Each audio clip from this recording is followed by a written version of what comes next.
Hey guys, this is Moller from Moller Smokers, and on today's episode we're going to keep building this 600-gallon custom trailer for Will's Barbecue that I'm standing on right now.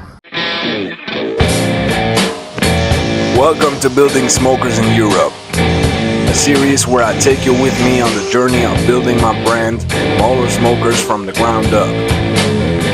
Step behind the scenes as I design, build, and refine the most authentic Texas-style barbecue pits in Europe.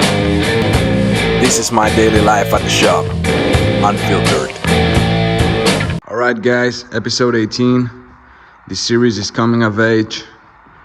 On the last one, we figured out this pulley counterweight system, which I named the deadlift. And today, I got the smokestack assembly ready to go. I'm just waiting till Eloy comes around to actually mount it in place because it's a bit heavy. And right now I'm doing the throat. We're doing the disruptor, and because it's an offset firebox, we have to do it different. So I made this box and I'm about to weld it out.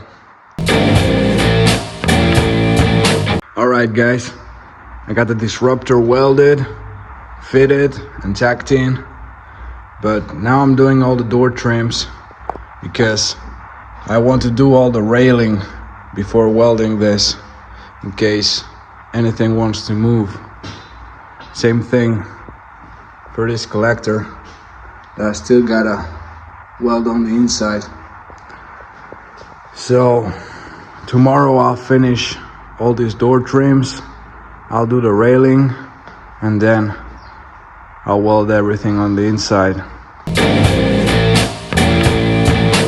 All the door trims and railing is done, and the disruptor is fully welded, as well as the collector. And now I'm fitting the doors. This, guys, what really makes my smokers to me. If you want to know more about it, you can check out episode 3 of the Tanker 1000 build, which is when I developed it.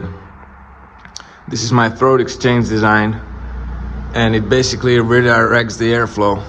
So you have a high convection, turbulent flow all the way around the pit, which is what you want to not have hot spots.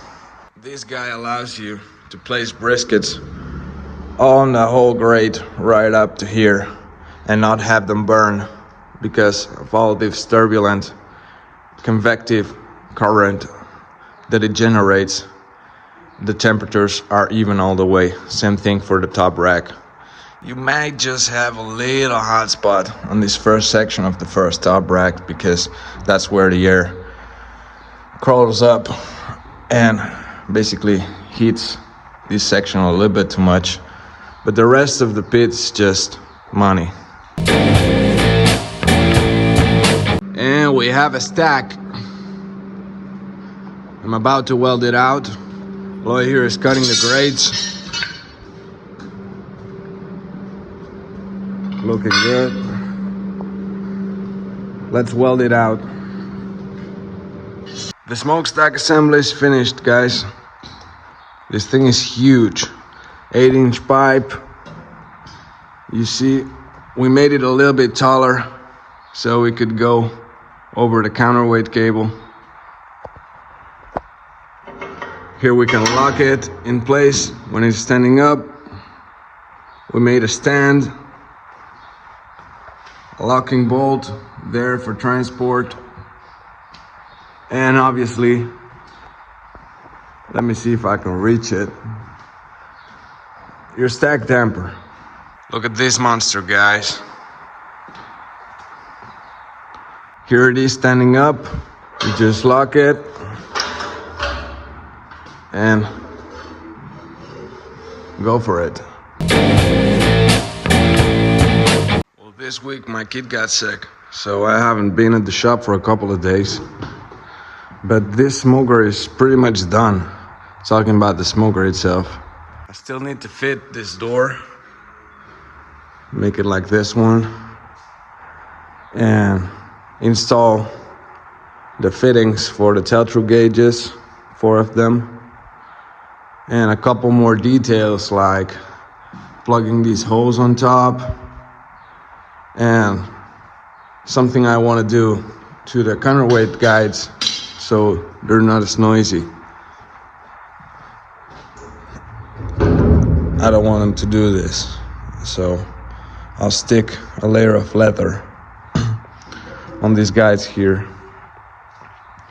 Aside from that, only thing that's really missing is the firebox door, but we got all the pieces ready, as well as the grates.